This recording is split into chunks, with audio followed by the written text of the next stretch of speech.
বাংলাদেশের মতো এরকম একটি কৃষিভিত্তিক অর্থনীতির যে দেশ, সেই দেশে এই ধরনের অনুষ্ঠানের নেপথ্যে এবং সম্মুখে অনেক সুচিন্তিত, সুপরিকল্পিত কাজ আছে বলে আমি বিশ্বাস করি। এবং যে কোনো সচেতন নাগরিককে আমরা জানি আমাদের জিডিপির সিংহভাগ হচ্ছে কৃষি অর্থনীতি। আমরা জানি আমাদের দক্ষ জনশক্তির সবচেয়ে বেশি অংশটাই হচ্ছে কৃষি অর্থনীতিতে নিয়োগ করা আছে। আমরা এও জানি যে আমরা উপকূলবর্তী একটি দেশ হওয়ার কারণে আমাদের জন্য সাগরের সঙ্গম স্থলে উপস্থিতিটা যেমন সম্পদ, তেমনি কখনো কখনো প্রাকৃতিক দুর্যোগের কারণ। আমাদের বিজ্ঞান, তথ্য প্রযুক্তি ইত্যাদি ক্ষেত্রে এখনো তুলনামূলকভাবে যে পশ্চাৎপদতা রয়েছে সে বিষয়ে আমরা সচেতন।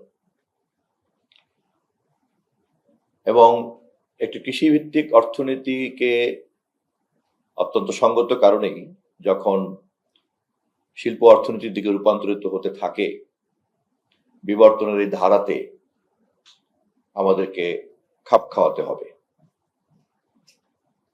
এবং সে কারণেই পিওর অ্যাগ্রো প্রোডাক্ট থেকে যখনই এটা অ্যাগ্রো ইন্ডাস্ট্রির প্রোডাক্টে ট্রান্সফর্ম হয়, তখন যে পরিমাণ নো-হাউ দরকার, যে পরিমাণ টেকনোলজিক্যাল ইনকর্পোরেশন দরকার, এবং এর ফলে যে অভ্যন্তরীণ বাজারে এবং কখনো কখনো রপ্তানি করার মতো যদি পণ্যের আমরা সামর্থ্য অর্জন করি, তাহলে তার প্রভাব অর্থনীতিতে কি পরিমাণ পড়তে পারে নিশ্চয়ই সেই পরিসংখ্যানও আপনারা যারা পুরস্কার পেয়েছেন সেই সাংবাদিকদের তো আছেই, এবং অ্যাগ্রো ইন্ডাস্ট্রির যারা উদ্যোক্তা নিশ্চয়ই তাদেরও R&D আছে, তাদেরও হিসাব আছে, পরিকল্পনা আছে।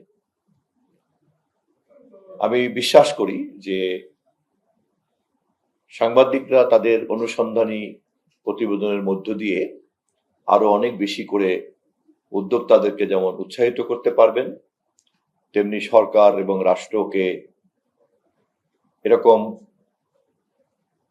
শিল্প কৃষি পণ্য উৎপাদনের ক্ষেত্রে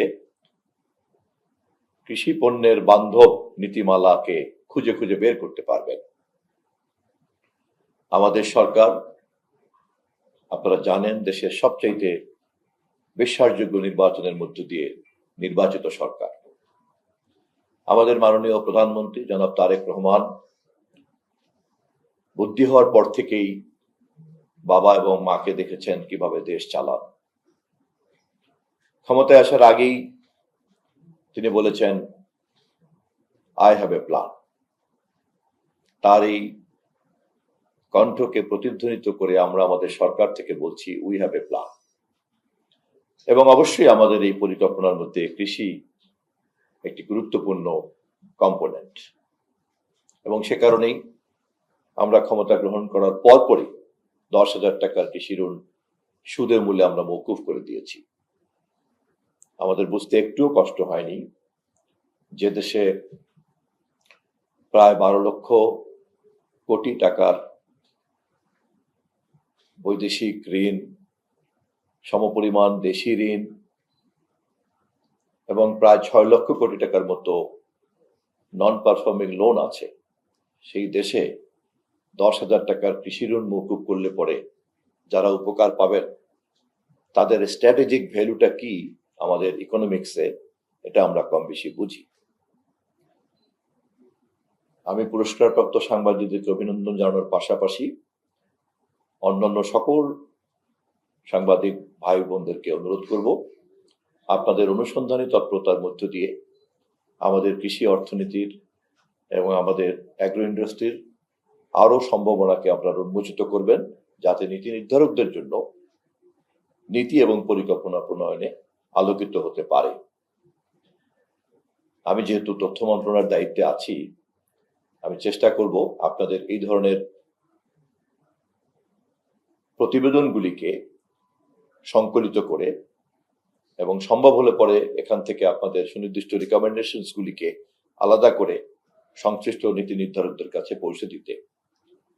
ভবিষ্যতেও আপনাদের সঙ্গে আবারও দেখা সাক্ষাৎ হবে। প্রাণ আরএফএল গ্রুপকে আমি বিশেষভাবে ধন্যবাদ জানাই যে আপনাদের এই অনুষ্ঠান বাংলাদেশের শুধুমাত্র মেধাবী সাংবাদিকদের জন্যই প্রণোদনা নয়, আমাদের অর্থনীতির জন্য এটা একটা প্রণোদনা।